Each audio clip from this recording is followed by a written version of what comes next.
What's up, Mechanicsburg? It's that time of the week again. We're ready for some Friday Night Football. I'm Jacob Teal, and I'm out with M.I.B.N. It's a big game this week as the Indians go head-to-head against that school up north. The Indians are looking to stay undefeated as going into the playoffs. Tonight's game will be broadcasted live on YouTube through M.I.B.N. Go Bird! How are you, buddy? I'm pretty good. So today we're just going to be talking about last week's game against Fairbanks and then leading into this game against West Liberty. Sounds good. So how do you feel after last week's game against Fairbanks? I was very pleased. Very pleased. Thought the offense was very, very efficient. Other than a couple mistakes that on our part that led to 14 points, I thought it was a really clean game. We had a couple people playing new positions on defense. We had one special teams blunder. Other than that, went about as good as could. It was good to see the young guys get in there, get some action at the end, and really produce. Dylan Shetter, a long touchdown run, and Jaden Rowland throwing a touchdown pass to Liam Smith. That was a lot of fun. And then to see the older guys' reaction on the sideline, that's a really neat thing for me to see because it shows how the teams come together as a family and how the older brothers like to see the younger brothers having success. And that was a lot of fun to see. They're celebrating on the sidelines for their teammates' success. It was great. How do you feel about West Liberty in general? I think that's pretty well documented. Everybody knows my feelings on West Lib. They're our number one rival for a reason. Growing up here, competing against them my whole life, that's the number one team on the list to beat, no questions asked. How much does this game mean to the community? I think it means a ton. I think it means a ton. I think there's obviously it's a reason. It's a heated rivalry. Going back to the late 70s and 80s, there was even some bench clearing brawls and some things of that nature. But you can't have a great rivalry unless both teams have great success. And with a great rivalry comes a great amount of respect for what your opponent can do on the field, no matter where that's at. So it's a situation where your personal feelings may be this, but you also better have a great deal of respect for them, and you better work your tail off year round if you want to beat them. So what do you feel about, or how do you feel about West Lib's team this year? Their team is getting better and better each week.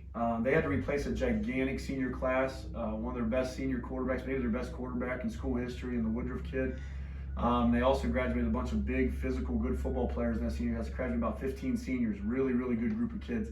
So they knew they were going to be a little younger this year, and as younger kids are gaining experience, they're doing a good job. Their quarterback is a really nice player, Christian Griffith, and their receivers out on the edge, led by Burden, and then Wade, and number 10, the kid who transferred from Bid-Logan, Barry.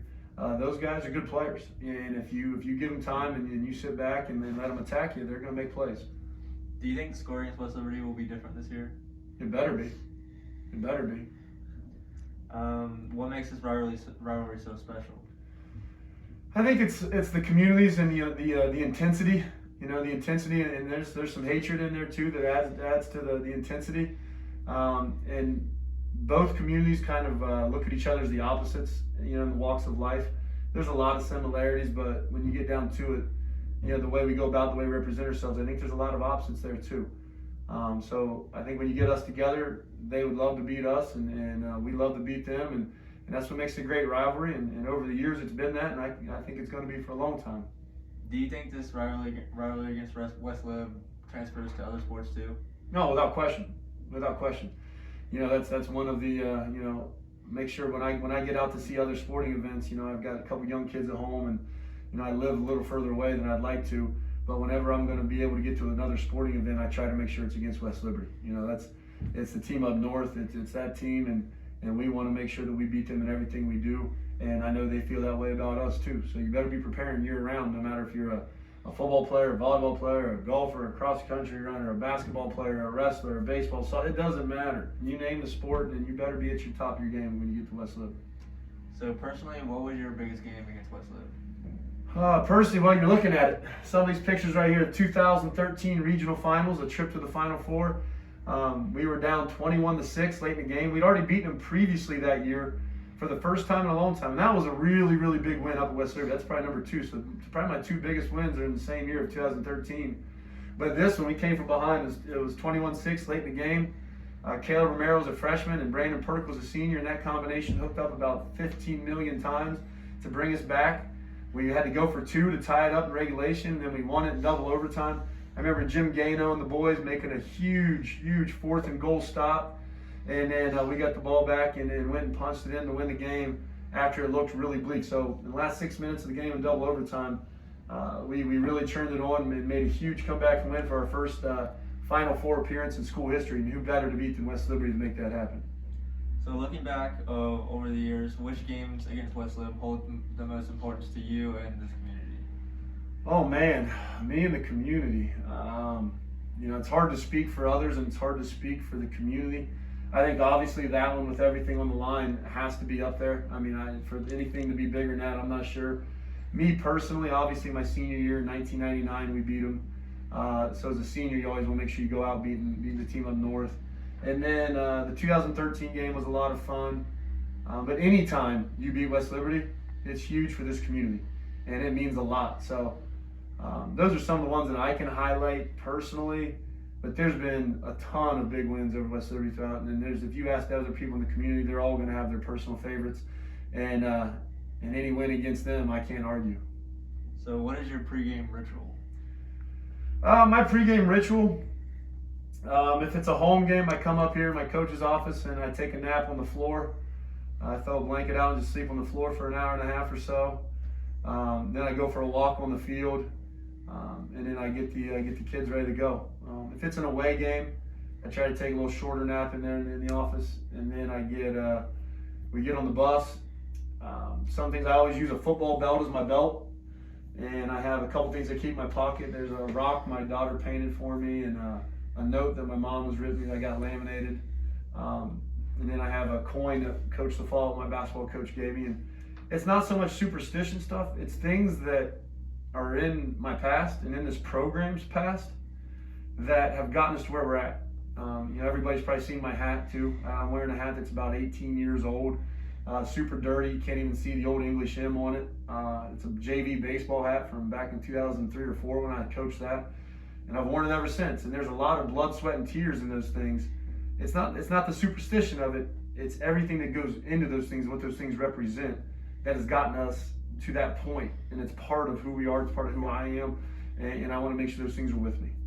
So you said something about superstitions. Do you have any for game day or practice at all? The hat, the belt. The belt would probably be the biggest superstitious thing, to be honest, because back in first, second year coaching here, I wore a normal, brown leather belt, and I forgot it one day, and I needed a belt that night. So I grabbed a football belt, and I just wore it. And we ended up playing really well, and we played a great. It was probably our biggest win at that point, and trying to get the program in the right stage. So I said, man, it must be the belt. So I keep wearing the belt. But once again, if I didn't have a football belt on, we'd be fine. Like at the end of the day, it represents where we were at, and the things and the journeys and the things we had to go on to get where we're at now.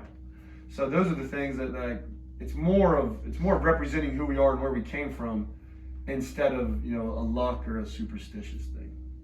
So what's the story behind the rock? Well, the rock, Coach Kasner, when I played here, he brought the slogan "Rock 'em." I think he actually painted this here. And when we moved into the new field, I was an assistant here, and we said "Rock 'em." And I always saw some of the traditions around college football with different rocks that people touched. And I told Coach Kaz, "Hey man, we should get a rock." So for the first game, he looked at me and he goes, "Well, Coach, that's a great idea. Why don't you do that?" So I called up Mr. Cushman out at the gravel pit, and I said, "Hey, is there any chance we could get a big rock delivered up here to sit on top of the hill?" And he said, "Sure." And he brought it up, delivered it. So I actually got to go pick out which rock we wanted, and he had it delivered and put on top of the hill. And it's just one of those things that's just a reminder. You slap it every day, and it just kind of represent. Rock 'em, you're just going to keep swinging your hammer and swinging your hammer and swinging your hammer until it breaks. And over the years, we've kind of gone from rock 'em to fight, but it's all the same type of thing. In order for that guy to get out of bed and go to work every day and take a sledgehammer and go hit that rock and hit that rock and hit that rock until it breaks, he better have a lot of fight in him. So I tried to take Rock 'em and look a little deeper into that, and what makes that guy get out of bed? What makes that guy go show up to work every day and bust his tail to support his family and to be there for his family and to be a great worker? And when his hands are bleeding and he's got blisters everywhere and just keep swinging that hammer, you better have some fight in you. And then obviously that goes with Fight On, our fight song here at Mechanicsburg. And a little personal touch with my grandfather is one of the hardest working men I've ever been around. He's worked concrete well into his 80s. When I picture that guy swinging that hammer, I always think of my grandfather. He's always out there, throwing concrete and doing it the old-fashioned way. He doesn't have all the new fancy equipment. And like I said, well into his 80s, when most people shouldn't be doing that stuff, he's still out there swinging the sledgehammer and throwing concrete in the back of his truck by himself. So that's a kind of a mental image that's always going to be burnt there in my mind. So what were your thoughts on the Browns getting their second win of the season? I thought they ran the ball well. You know, obviously the offensive line, Nick Chubb, Kareem Hunt, those guys did an awesome job up front and running the ball hard, especially against a good Washington Redskin defensive line.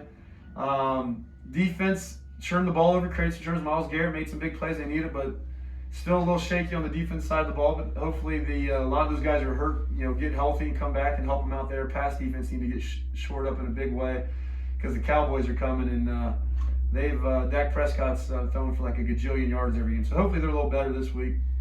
So we'll see. Hey, but it's first time since like 2014 or something the Browns have had a winning record. So that's good. So what is your favorite non-football movie? Favorite non-football movie? Man, I'm not a big movie guy, to be honest. Like, I'd have to probably go. I'll go one serious and one kind of humorous. Go Rocky IV when Rocky beats the Russian. You know, in the boxing match. That's I've always loved that movie. That one's a great one. And then I'll go with it's kind of the humorous side. You know, funny is Wedding Crashers. You know, I always found that movie to be kind of funny. So I guess I'll go with those two. Well, Coach, that's all I have. Good luck tonight. Thank you for coming out. All right, I appreciate it, Drake. Thanks for having me, buddy. Go Bird!